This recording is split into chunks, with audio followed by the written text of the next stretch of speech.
ജാനകിയുടെയും അബിയുടെയും വീട് ഇന്നത്തെ എപ്പിസോഡിലേക്ക് എല്ലാ പ്രിയപ്പെട്ടവർക്കും സ്വാഗതം. എപ്പിസോഡിന്റെ തുടക്കത്തിൽ തന്നെ കാണിക്കുന്നത് കാരുണ്യദീപം ഓൾഡ് ഏജ് ഹോമിന്റെ വാതിൽക്കൽ ഇത് തന്നെയാണ് സ്ഥലം എന്ന് പറഞ്ഞുകൊണ്ട് പ്രഭാവതി നിൽക്കുന്നതാണ്. തൊട്ടു പിന്നിൽ ജാനകിയുടെ അമ്മയും കാണുന്നുണ്ട്. ഇത് കണ്ടുകൊണ്ട് പ്രഭാവതി മനസ്സിൽ പറയുകയാണ്, ആ സ്ത്രീ വിടാതെ പിന്തുടരുന്നുണ്ടല്ലോ, ഇവരെന്താ എൻ്റെ പിന്നാലെ തന്നെ വരുന്നത്? ഒരുപക്ഷെ ഞാൻ വേണ്ടപ്പെട്ട ആരെങ്കിലും ആണെന്നുള്ള ഒരു തോന്നലായിരിക്കും അവർക്കുള്ളത്. അല്ലെങ്കിൽ പിന്നെ ഒഴിവാക്കാൻ ശ്രമിച്ചിട്ടും ഇവരിങ്ങനെ പിന്നാലെ വരുമോ? ഉറപ്പായിട്ടും അവരെൻ്റെ പിന്നാലെ അകത്തേക്ക് വരും. അങ്ങനെയാണെങ്കിൽ ഞാൻ എന്തു ചെയ്യും?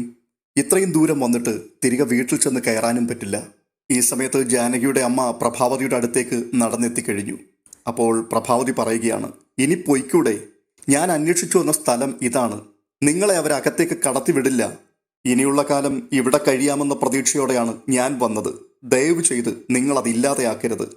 ഇത് പറഞ്ഞിട്ട് വീണ്ടും പ്രഭാവതി മുൻപോട്ട് നടന്നുപോയി ഗേറ്റ് തുറന്ന് അകത്തേക്ക് കയറുവാൻ തുടങ്ങുമ്പോൾ സെക്യൂരിറ്റി ഓടി വരുന്നുണ്ട്.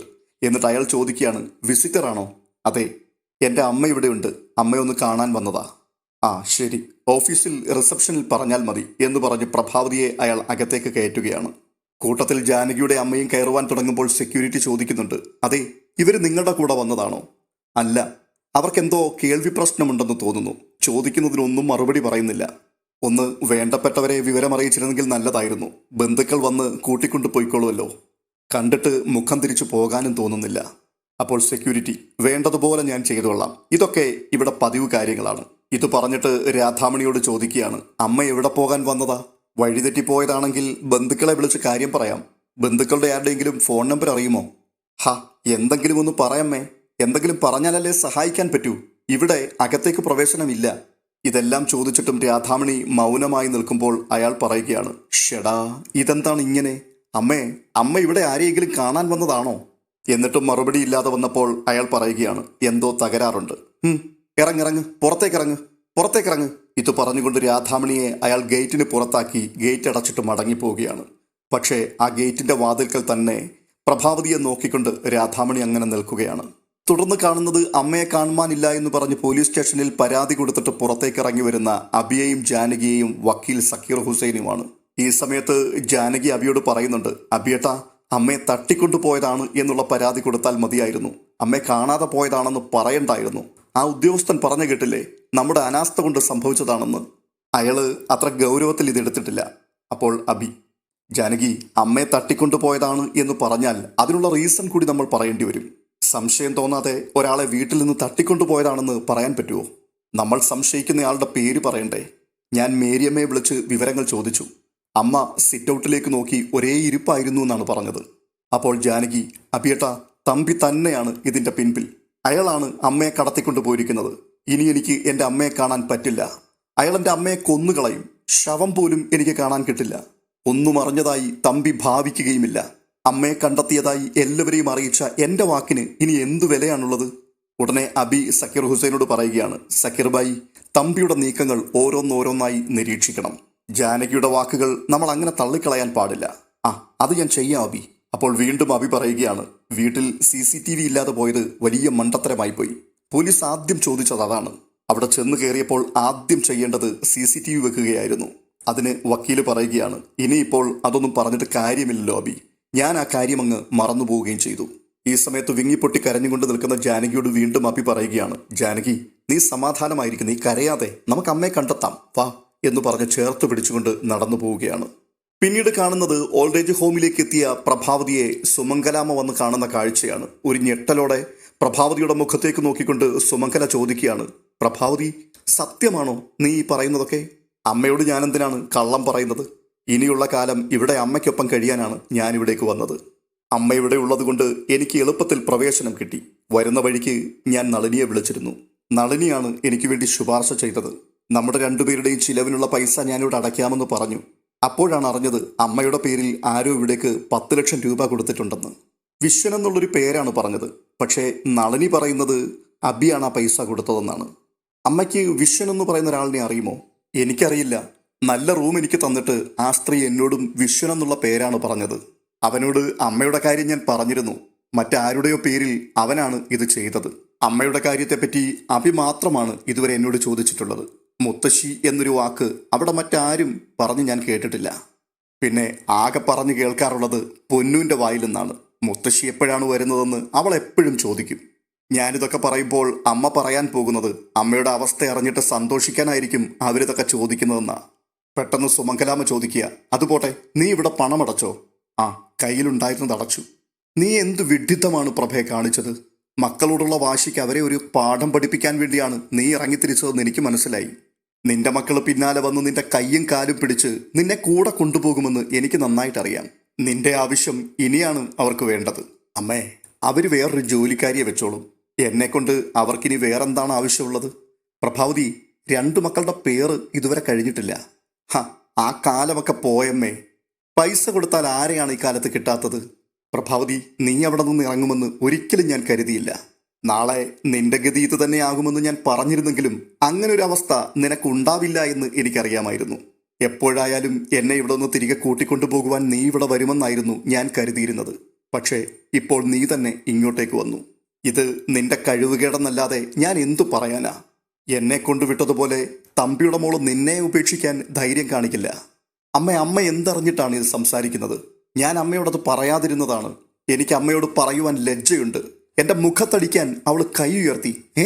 അതെ അമ്മേ, അടിച്ചില്ലെങ്കിലും അടി കൊണ്ടതിന് തുല്യമായി അത്. പ്രഭാവതി, നിന്നെ തല്ലാൻ തമ്പിയുടെ മോള് കൈ ഉയർത്തിയെന്നോ?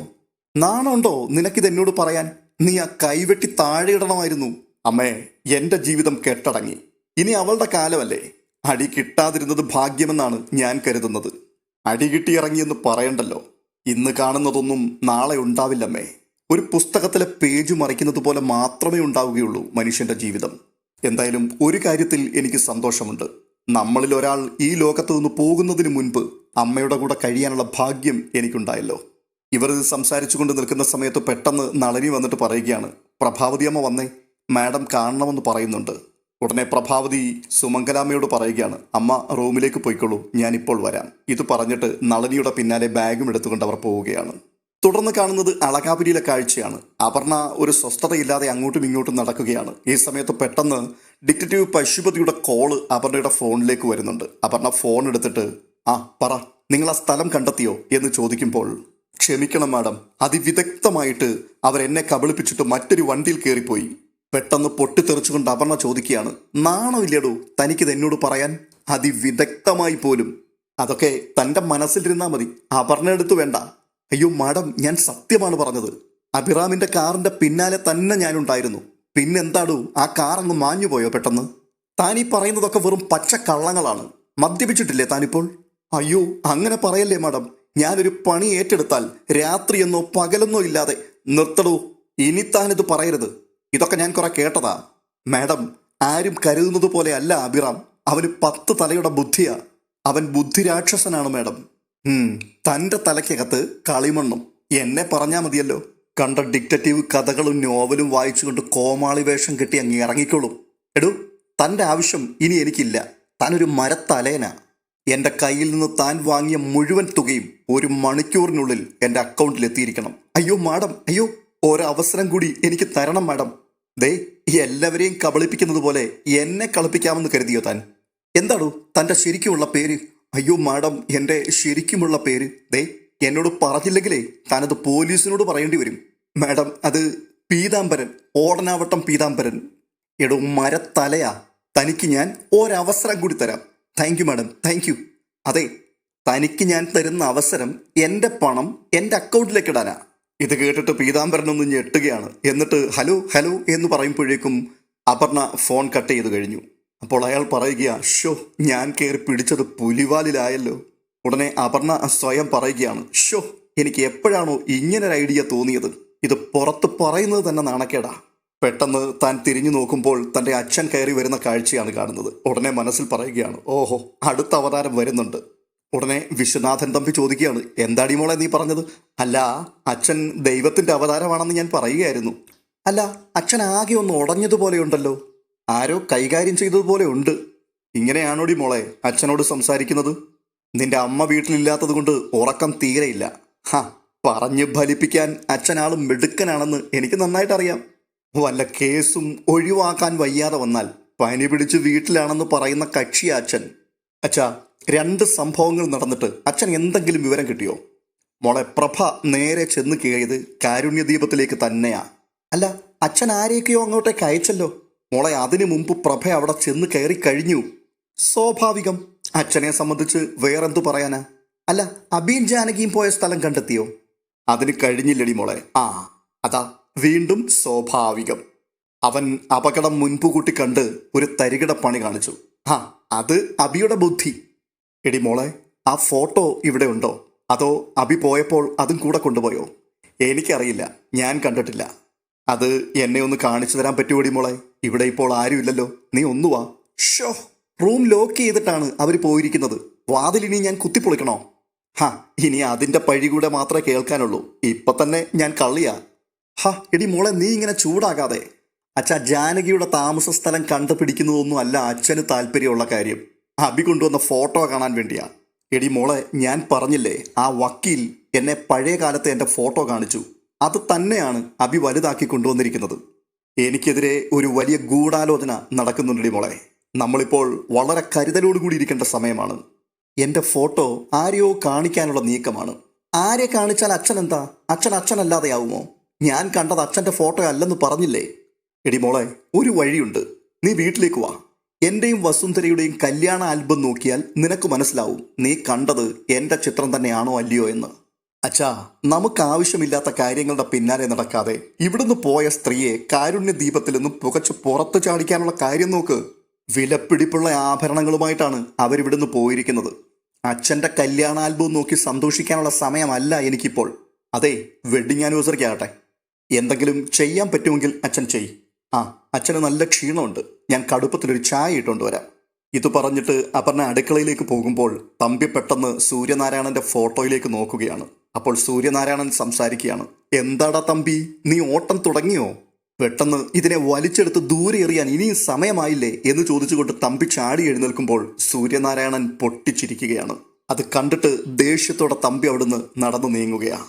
തുടർന്ന് കാണുന്നത് കാരുണ്യദീപത്തിലേക്ക് അമ്മയെ അന്വേഷിച്ച് അജയും നിരഞ്ജനയും അമലും കൂടി എത്തിയിരിക്കുന്ന കാഴ്ചയാണ്.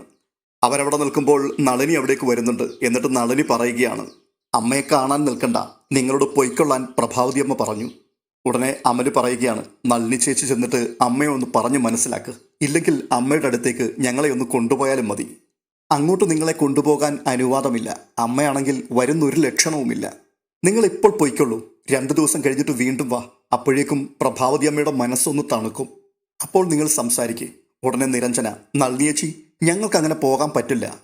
അമ്മ വരുന്നില്ലെങ്കിൽ ഞങ്ങൾ ഇവിടെ തന്നെ ഇരിക്കും. നളിനിയേച്ചി അത് ചെന്നൊന്ന് പറ.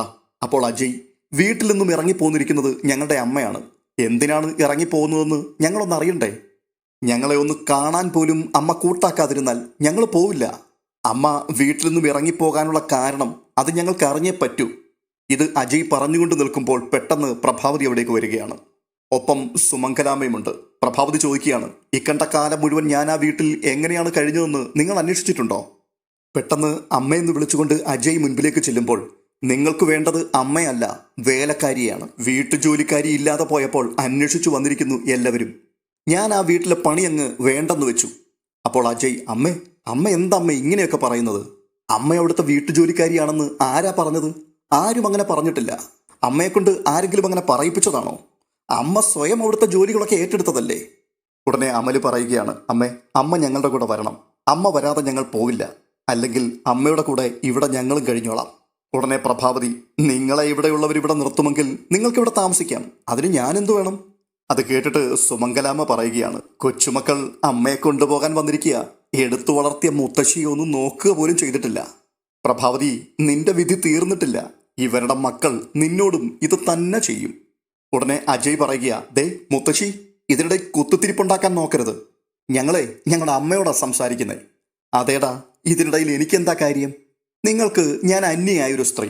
നിങ്ങൾക്ക് അമ്മ മാത്രമല്ലേ ഉള്ളൂ. ഒരു മരുമകള് വീട്ടിലൊരു പാഴ് വസ്തുവിനെ ഇവിടെ കൊണ്ട് തള്ളിയിട്ട് പോയി. അതിനുശേഷം കൊച്ചുമക്കളിലെ ആരെങ്കിലും ഒരാള് മുത്തശ്ശിയെ കാണാൻ വരും എന്നുള്ള പ്രതീക്ഷയുമായി വഴിക്കണ്ണുകളുമായി ഞാൻ കാത്തിരുന്നു. ദേ, ഈ നിൽക്കുന്ന നളിനി എന്നെ കളിയാക്കുമ്പോഴും അഹങ്കാരത്തോടെ ഞാൻ പറയുമായിരുന്നു, എൻ്റെ കുട്ടികൾ വരുമെന്ന്. ആരും വന്നില്ല. വന്നത് അവരുടെ അമ്മ. അതും ഇങ്ങനെ. പ്രഭാവതി വന്നതോടെ എൻ്റെ പ്രതീക്ഷകളും അസ്തമിച്ചു. ഞാനൊന്നുമല്ല എന്ന് എനിക്ക് മനസ്സിലായി. എന്നിട്ട് സുമംഗല അജയുടെ മുഖത്തേക്ക് നോക്കിക്കൊണ്ട് പറയുകയാണ്, കയ്യിൽ പണമില്ലെങ്കിൽ മനുഷ്യൻ വെറും പിണം മാത്രമാണ്. അവഗണിക്കപ്പെട്ടു എന്നൊരു സങ്കടം ആർക്കും വേണ്ട. ഇന്ന് ഞാനാണെങ്കിൽ നാളെ നീ. അത് തന്നെയാണ് പ്രപഞ്ചത്തിലെ ഏക സത്യവും. എന്നിട്ട് തിരിഞ്ഞ് പ്രഭാവതിയോട് പറയുകയാണ്, പ്രഭാവതി, നീ മക്കളുടെ കൂടെ പോ. ഇപ്പോൾ അവർക്ക് നിന്നെ കൊണ്ട് ആവശ്യമുണ്ട്. ഇപ്പോൾ കിട്ടുന്ന ഈ പരിഗണന നീ വേണ്ടെന്ന് വെക്കരുത്. അത് നിനക്ക് പിന്നീട് കിട്ടിയെന്ന് വരില്ല കേട്ടോ. ഇത്രയും പറഞ്ഞിട്ട് അജയുടെയും അമലിന്റെയും മുഖത്തേക്കൊന്ന് സൂക്ഷിച്ചു നോക്കിയിട്ട് സുമംഗലാമ്മ അവിടെ നിന്ന് നടന്നു പോവുകയാണ്. ഇത് കണ്ടിട്ട് നിരഞ്ജന പറയുകയാണ്, അമ്മേ, മുത്തശ്ശിയും കൂട്ടി അമ്മ വീട്ടിൽ വാ. മുത്തശ്ശിയെ ഇനി ഇവിടെ നിർത്തണ്ട. അവർക്ക് വീട്ടിൽ വരണമെന്നുള്ള ആഗ്രഹമൊക്കെ ഉണ്ടായിരുന്നു, പക്ഷേ ഇനി വരുമെന്ന് തോന്നുന്നില്ല. ഉടനെ അജയ്, അമ്മ ബാഗ് എടുത്തിട്ട് വാ, നമുക്ക് ഓഫീസിൽ പോയിട്ട് സംസാരിക്കാം. എത്രയും വേഗം നമുക്ക് ഇവിടുന്ന് പോകണം. വേണ്ട, ഞാൻ ആ വീട്ടിൽ നിന്ന് ഇറങ്ങിയത് ആരെയും തോൽപ്പിക്കാൻ വേണ്ടിയല്ല. അങ്ങനെയാണെങ്കിലല്ലേ മക്കളുടെ മുമ്പിൽ ജയിച്ചു എന്നുള്ള ഭാവത്തിൽ തിരികെ കയറി ചെല്ലാൻ പറ്റുള്ളൂ. ഞാൻ ഇറങ്ങിയത് ശേഷിച്ച കാലം എനിക്ക് മനസ്സമാധാനത്തോടെ ജന്മം കഴിക്കാനാ. എൻ്റെ ഭർത്താവിൻ്റെ സമ്പാദ്യമായി എൻ്റെ കയ്യിൽ കുറച്ച് പണമുണ്ട്. അതുകൊണ്ട് ഞാൻ ഇവിടെ കഴിഞ്ഞോളാം. നിങ്ങൾ നിങ്ങളുടെ വിലപ്പെട്ട സമയം കളയാതെ മടങ്ങിപ്പോകാൻ നോക്ക്. അമ്മയ്ക്ക് ഒരു പരിഭവവുമില്ല. അപ്പോൾ വീണ്ടും നിരഞ്ജന പറയുകയാണ്, അമ്മേ, ഈ തീരുമാനമൊക്കെ മാറ്റിയിട്ട് അമ്മ വാ. മക്കളോട് അമ്മയ്ക്കല്ലേ ക്ഷമിക്കാൻ കഴിയൂ. പ്ലീസ് അമ്മേ, മടങ്ങി വാ.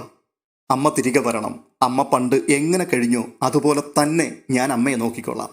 അമ്മയ്ക്ക് അവിടെ ഒരു വിഷമവും ഉണ്ടാവില്ല, ഉറപ്പ് എന്ന് പറഞ്ഞുകൊണ്ട് നിരഞ്ജന പ്രഭയുടെ കൈ പിടിച്ച് സത്യം ചെയ്യുകയാണ്. അപ്പോൾ അമല് പറയുകയാണ്, അപർണ അമ്മയോട് മോശമായി പെരുമാറിയെന്ന് എനിക്കറിയാം. അമ്മ ആരുടെയും മുമ്പിൽ തല കുനിച്ചു കൊടുക്കണ്ട. അമ്മയെ മുൻനിർത്തി വേണം എനിക്ക് അവളോട് മറുപടി പറയാൻ. അതുകൊണ്ട് അമ്മ വാ. അപ്പോൾ വീണ്ടും പ്രഭാവതി, ആരും വേദനിപ്പിച്ചിട്ടല്ല ഞാൻ ഇങ്ങനെ ഒരു തീരുമാനമെടുത്തത്. ഞാനും അത്ര നല്ലവളൊന്നുമല്ല എന്ന് എനിക്ക് തന്നെ തോന്നി. എൻ്റെ പല പ്രവർത്തികളുമാണ് എന്നെ ഇവിടെ കൊണ്ടുവന്നെത്തിച്ചത്. ഇതൊരു മനുഷ്യൻ്റെ അവസ്ഥയാണ്. തെരുവിൽ അലയാതെ ഇങ്ങനൊരു സ്ഥലത്ത് എത്താൻ കഴിഞ്ഞത് തന്നെ മഹാഭാഗ്യം. ഞാൻ വരുന്ന വഴിക്ക് മാനസിക നില തെറ്റിയ ഒരു സ്ത്രീയെ കണ്ടു. അവരും എന്നെ പോലെ ഏതോ നല്ല കുടുംബത്തിലെ സ്ത്രീയാണ്. പ്രഭാവതി ഇത്രയും പറഞ്ഞതോടുകൂടി ഇന്നത്തെ എപ്പിസോഡ് അവസാനിക്കുകയാണ്. തുടർന്ന് കാണുന്നത് നാളത്തെ പ്രൊമോയാണ്. പെരുവഴിയിൽ കൂടി രാധാമണി വാരിസ്യർ എങ്ങോട്ടെന്നില്ലാതെ അലയുകയാണ്. ആ പോക്കിനിടയിൽ നകുലൻ ജാനകിയുടെ അമ്മയെ കാണുകയാണ്. അയാൾ പെട്ടെന്ന് വണ്ടി നിർത്തിയിട്ട് പറയുന്നു, ജാനകി, നിന്റെ അമ്മയെ ഞാൻ കൊണ്ടുപോകുകയാടി. തുടർന്ന് കാണുന്നത് നിരഞ്ജന ജാനകിയെ ഫോൺ ചെയ്തിട്ട് പറയുകയാണ്, എടത്തി, അമ്മ ഒരു വിവരം പറഞ്ഞു. കാരുണ്യദീപം വരെയോളം അമ്മയുടെ കൂടെ മനസ്സിന്റെ സമനില തെറ്റിയ ഒരു സ്ത്രീ വന്നെന്ന്. അമ്മ പറഞ്ഞത് വെച്ച് അത് ഏടത്തിയുടെ അമ്മയാവുമെന്നാണ് എനിക്ക് തോന്നുന്നത്. ദൈവമേ, എന്താ എൻ്റെ അമ്മ പറഞ്ഞേ? അതേ ഏടത്തി, മാനസിക നില തെറ്റിയ അവസ്ഥയിലാണെന്നാണ് അമ്മ പറഞ്ഞത്. തുടർന്ന് കാണുന്നത് നകുലനും കൂട്ടരും കൂടി ജാനകിയുടെ അമ്മയെ കാറിലേക്ക് പിടിച്ചു കയറ്റുവാൻ തുടങ്ങുമ്പോൾ ഇത് കണ്ടുകൊണ്ട് അബിയും ജാനകിയും ഓടിയെത്തുകയും അബി അവരുടെ കയ്യിൽ നിന്നും ആ അമ്മയെ പിടിച്ച് രക്ഷപ്പെടുത്തുകയും ചെയ്യുന്നു. തുടർന്ന് സംഘർഷഭരിതമായ നിമിഷങ്ങൾ പൊട്ടിപ്പുറപ്പെടുന്നു. ജാനകിയുടെയും അബിയുടെയും വീട് എന്ന സീരിയലിന്റെ ഉദ്വേഗഭരിതമായ നിമിഷങ്ങൾക്ക് വേണ്ടി വീണ്ടും നമുക്ക് കാത്തിരിക്കാം. ഈ വീഡിയോ നിങ്ങൾക്ക് ഇഷ്ടപ്പെട്ടിട്ടുണ്ടെങ്കിൽ ഒന്ന് ലൈക്ക് ചെയ്യുവാൻ മറക്കരുത്. ഒപ്പം ഇതുവരെയും ഈ ചാനൽ സബ്സ്ക്രൈബ് ചെയ്തിട്ടില്ലാത്തവർ ഒന്ന് സബ്സ്ക്രൈബ് ചെയ്യുവാനും മടിക്കരുത് എന്ന് ഓർപ്പിക്കുന്നു. അടുത്ത വീഡിയോയിൽ വീണ്ടും കാണും വരേക്കും ബൈ.